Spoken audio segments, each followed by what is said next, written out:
Here we go. Welcome to Come and See, your podcast for finding truth in a world of chaos. Brought to you by Living Waters Abide Ministries. With host and founder, Richard Case, and co-host and retreat leader, Kathy Ricconi. Jesus reminds us to watch for the signs of his return. Today, we will explore further what we are seeing in our times that line up with what signs he said would indicate the potential of the end and his return. We will also discuss the practical meaning of this as we watch and as a remnant prepare as he so leads. And now your host, Richard Case.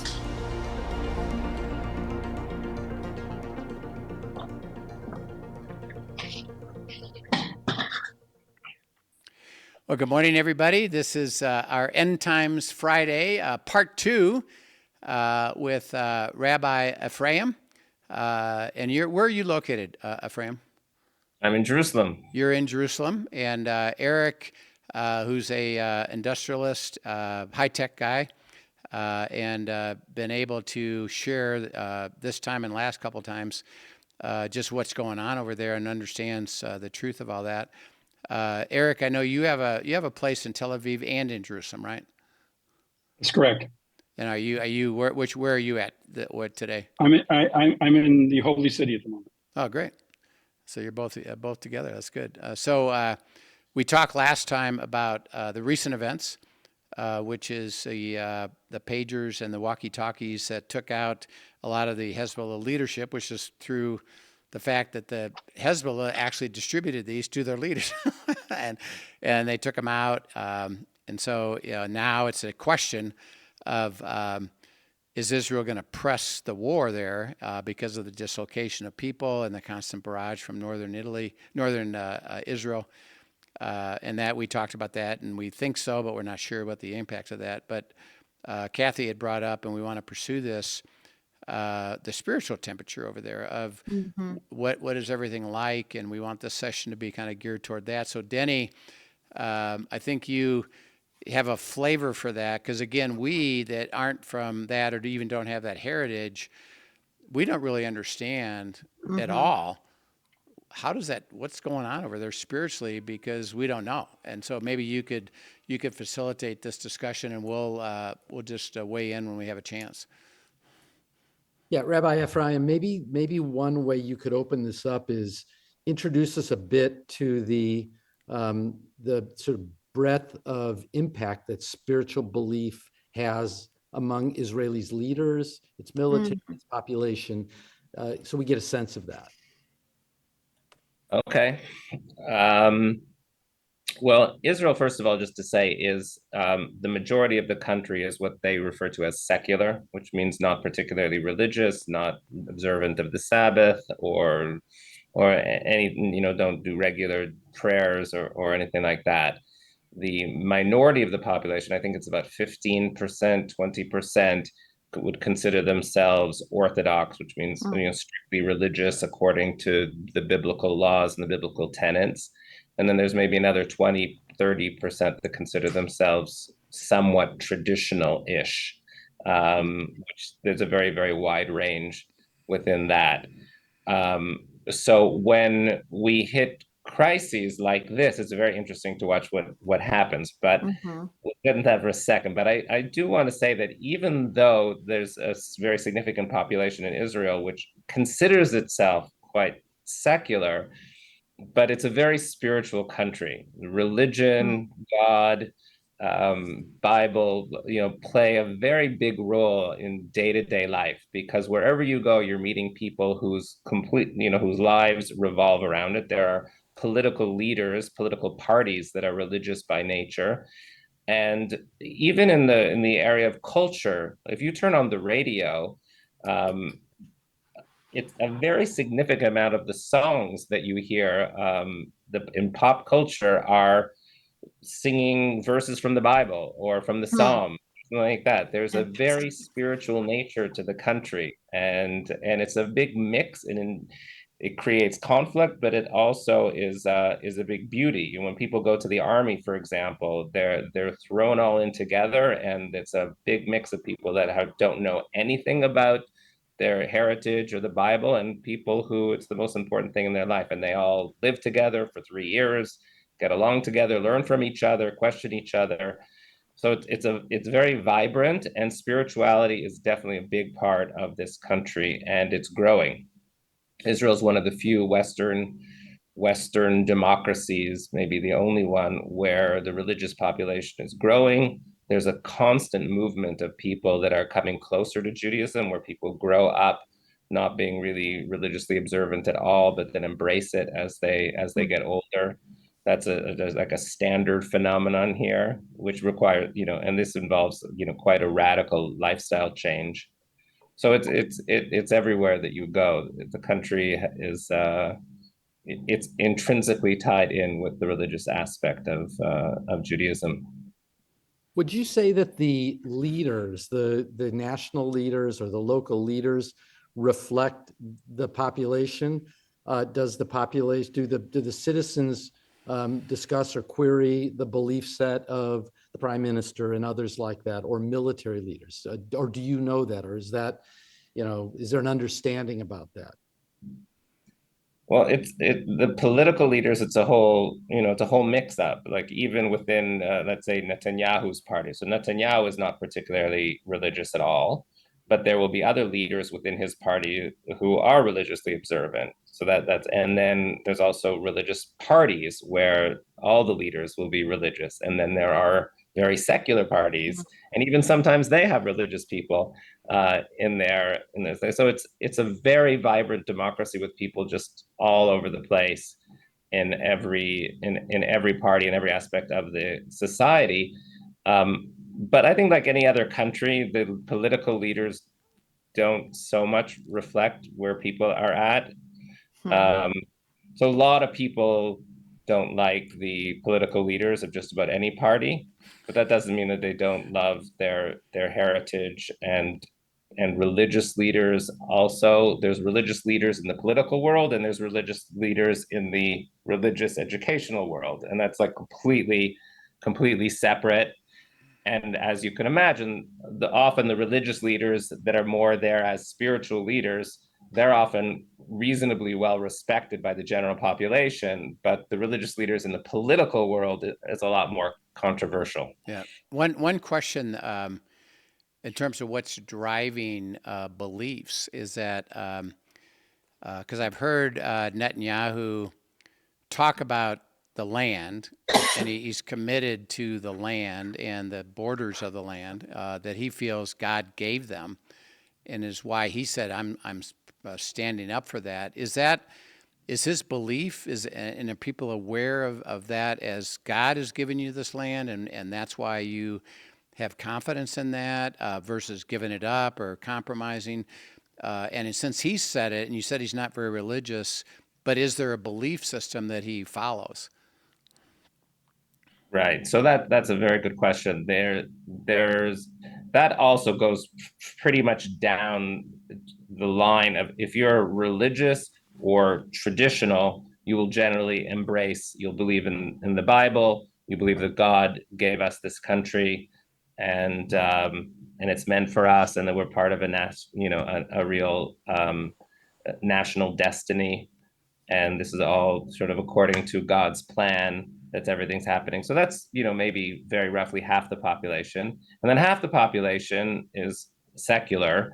But that doesn't mean that they don't believe in God. It just means that they are not observing the laws of the Bible, the 613, very demanding laws of the Bible. But a lot of them will believe in God. And so it can be anything. A lot of them will believe that God gave us this land, and that we have been chosen by God to be a light unto nations.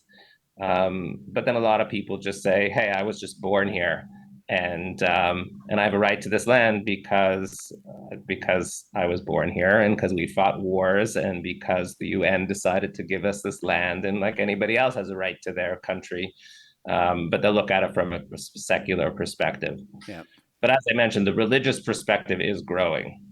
Do you think one of the ingredients, I'm contrasting this with what we might say about the United States, which has become unfortunately more secular, and the tolerance movement has seriously infringed on the rights of those who are Bible believers, who are who believe in destiny.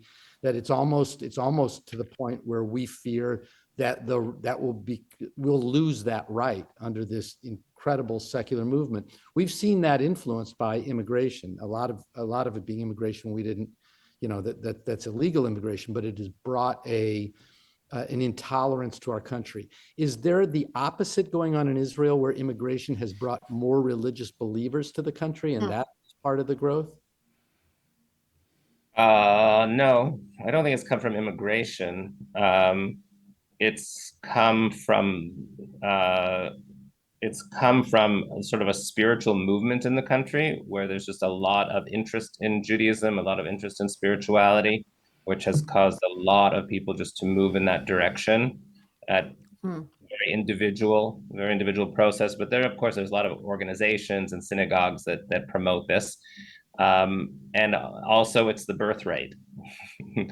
The birth rate of the like people like me that have 9 kids. And so the religious population is having a lot of children. They're educating their families with traditional biblical values, and they are also staying in the country. And the more secular, is similar to the United States and Canada, other Western countries, a lot less kids, later marriage. A lot of them will emigrate. The hassle's not easy to be here. So without the religious underpinnings of your perspective of why you are here, more of them tend to emigrate to other places where things can be more comfortable. I think that's more where it's coming from. Yeah. You talked about this idea of destiny, at least among the religious. The dynamic you just described, that sounds to me as something that is not necessarily just spontaneous, human behavior, but that's sort of God ordained itself. That the believers that there's a movement, that there's there's a hunger for it, that Jews are having more kids and they're staying there because of this sort of destiny idea. Is there a sense that God himself is doing something at this time there? Yeah. So again, from people that are more traditional, do it like me, we'll definitely have that perspective, and we see this as an unfolding of history, right? And unfolding of many of the prophecies that are written in the Bible, especially referring to the end of days and the nations coming up against the Jews in the land of Israel. It's sort of, you're watching the Bible come to life in front of our very own eyes. So it makes it as uncomfortable as it is to live through it. It also is, it's pretty fascinating because we're seeing prophecies coming true, and we're seeing the unfolding of Jewish destiny that has been expected, throughout our whole history, and now it's happening. Also, there's a lot. I do want to say that, like, also in a lot of what happens is just so bizarre, that the only way you can explain it is by saying that there's something supernatural and godly going on. Like, how can you explain that, after Hamas, picks up on October 7th and kills 1,200 people and takes 250 innocent civilians captive and shoot hundreds and thousands of rockets aimed only at civilians, and then the whole world starts protesting against Israel, who's trying to defend its population? What? Makes no sense, right? And that academia on the universities, that's where the heart of it is. Professors who are joining these illegal encampments, and the media just never presents Israel's side of things and never holds the terrorists responsible for what they're doing and just blames Israel for everything. It's just like really so beyond rational that you have to say, oh, this has to be God's hand going on. So I think that reassures that. It's so interesting what you're saying, because and I don't know if you know this. I know Eric and I have talked about this before. Because I'm a member of the evangelical Christian community, and I'm also a Jew. And what I experience is exactly what you just described, but it's coming from the evangelical Christians in the in the United States and other places, and it's this deep belief. I think this is why we're so many Christians are just passionate about what's happening in Israel. It's not just because Jewish believers see this as destiny. Christian believers see this as destiny, and so the greatest friends that people like you and have probably in the world are evangelical Christians for exactly the reasons you just said. Yeah. And we appreciate them very much, you should know. I think everyone in this country is aware that our best friends in the world are evangelical Christians. Mhm. We don't have a whole lot of friends to choose from, but they are the best. In other words, we're a friend, and therefore you're good. Right. And we really do appreciate it. Question about that is that as you consider what is the perspective on Christianity and the Messiah, knowing that, and and I know over the last 15 years, there have been more activity over there, like for example, Daystar, broadcast over there. That they're hearing more about it. And I've been to Israel a couple of times, leading tours, by the way, biblical tours. And I noticed a shift in the tour guides who, when we first came, said, hey, I know you're a Christian group. Don't talk to me about this at all. Later on, they kind of said, yeah, you know what? We're willing to have you talk about it. And even a couple of them said, it's possible that Jesus could be the Messiah. Now, we don't know and we don't believe it, but it's possible. So how would you say is the tenor of just of discussing and thinking about Christianity per se and Jesus as the Messiah? Is there any change in that? It's the same? What's the perspective on that? Yeah, well, Christianity doesn't come up a whole lot over here. Okay. Really, we're not. I grew up in Canada, and as a Jew, you're a minority, and you're surrounded by Christmas and Jewish and Christian holidays, and all your friends are Christian, and you're surrounded by it. So it's a very much relevant part of life. But we're in a Jewish state here. So Judaism, Jewish issues occupy us, and a whole lot of Islam also, because you can't ignore what's going on from the Islamic world. So, but Christianity is not so, it doesn't come up so much. I mean, Christian holy sites, for people that tour around the country, but it's not part of our heritage. So it's really important in Israel that Christian holy sites are respected and there's freedom of worship for everybody, no matter what their religion. And we love Christian tourists, but as it's not really a focus of attention really so much. But there is tolerance. Okay. Do you know many Messianic Jews in Israel? Do you hear of that? I personally know a few. I personally know a few just because most of them I'm connected with from before I moved here from Canada. But it's not a major phenomenon over here. I went I think I was in Israel in 1994 or 1995 on a tour, and I was with I was a very, very new, believer, as I would say, and I was with a church group, and our tour guide was Jewish, of course, and I went over and I wanted to, because I felt the connection to her because she was Jewish and I'm Jewish, and it was obvious to me she didn't understand me at all and was offended by me, really much more than my colleagues who were just Christians. So I don't. And I don't know if that's changed since then at all. I don't know. There is a tolerance. Perhaps some changes happen just because we do feel quite isolated in the world. So, and having an awareness that evangelical Christians and the United States in general, which of course is a mostly Christian country, are our strongest friends and strongest allies. So it does give us a strong sense of alliance and friendship and appreciation and gratitude, but not a curiosity so much into Christian theology or the belief system. It doesn't go that far usually. We're pretty satisfied with our own heritage.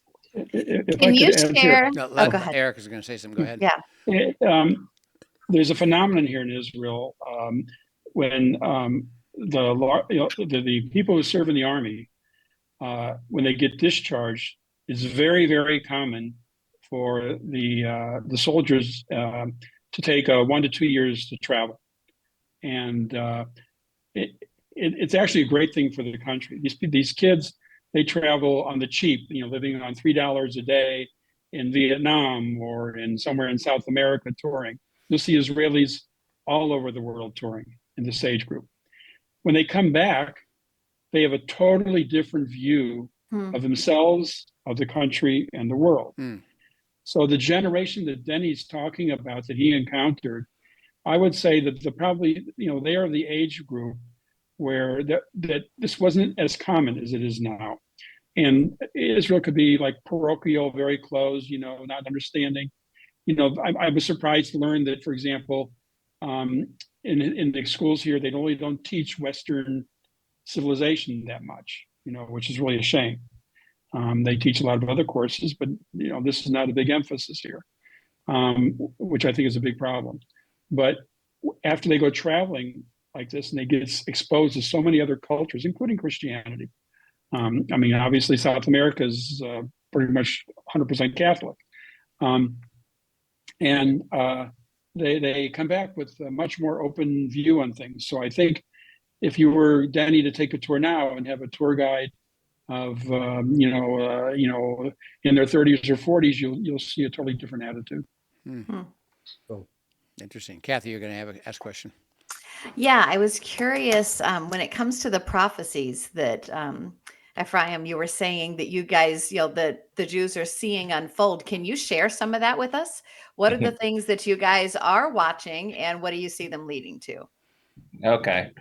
Well, first of all, so I think it's Gog and Magog and Armageddon and the end of days. I'll talk about that there's going to be these major battles and the nations of the world will come up against the land of Israel. Now, Israel's like this, smaller than New Jersey. It's got a population of less than 10 million people. Even if we're having conflicts with our neighbors, it should hardly hit the news. We're the countries that compare with us in size are never ever on the front pages of newspapers. So how is it possible to even imagine that somehow the Jewish people would be at the center of some international war? It makes no sense. And yet throughout history, we're always in the middle of everything. The Second World War, like, why should that have anything to do with us? But yet there we are, central stage characters in that conflict. And here we are again, where you don't have to have very much imagination anymore to imagine how this thing can spiral into a massive international conflict. So that's one thing that is interesting to watch. And another thing is Judaism prophesies that being a light unto nation is not always going to be a popular thing. When you want to bring a message of God, morality, goodness, conscience, caring about the poor and the downtrodden, to the world, the forces of evil are not going to be very happy with that message, and the forces of evil are going to do anything they can to snuff out the forces of light. And so in every society, when that society starts going bad, if and when that society starts becoming very immoral or evil or aggressive and totalitarian, it's almost always the first target is the Jews, because we're somehow the source of the opposite, and they feel they have to eliminate us. Hitler said that the Jews have given two blemishes on the world. One is conscience and one is circumcision, one on the body, one on the soul. And in order for us to recreate, to build our new world, the Third Reich, where might makes right and the survival of the fittest, which was his worldview, we have to destroy the source of the opposite values, which is the Jewish people. That's why we're often called the canary in, I don't know if you've heard the expression, the canary in the coal mine, that they used to put a canary in a coal mine and it would send gases and die first. So when societies and countries and civilizations start going evil, the first target is the Jews, but it's never the last target. So we see that sort of unfolding in front of us. Like, why should the world be hating us? We're really, someone said countries have different, national mottos, and Israel's national motto should just leave us alone.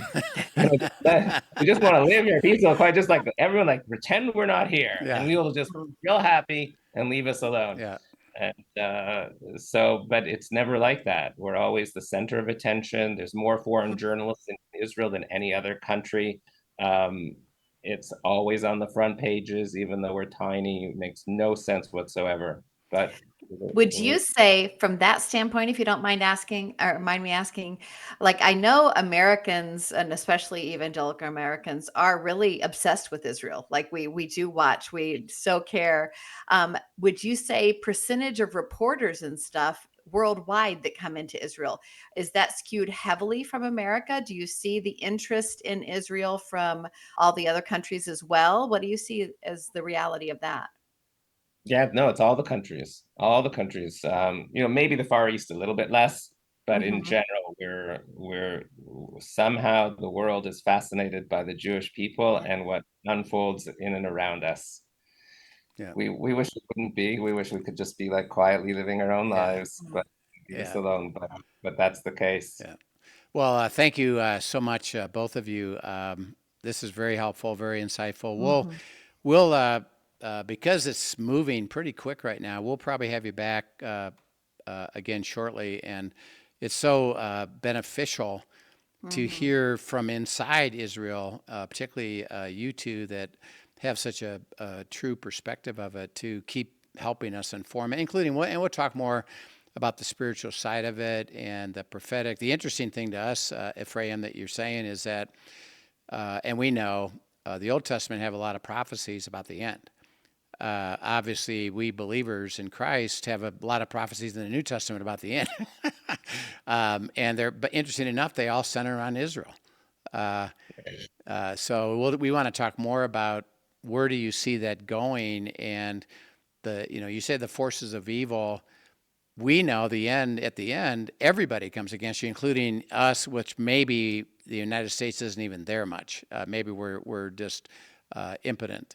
So we'll talk about that. But what do people think about that, and what pace do they think it's happening, and what do they discuss it and process it and try to understand it? So we want to talk about that. And Eric, we want to thank you again for sharing your perspective and helping us. And we'll come back to probably what happens next year, which in the next 30 days, I imagine lots are going to happen with Hezbollah. So we'll come back to that. So both of you, thank you so much. Denny, thank you for facilitating that. And we just so appreciate everybody, and we look forward to having you again. Thank you. Thanks for joining us.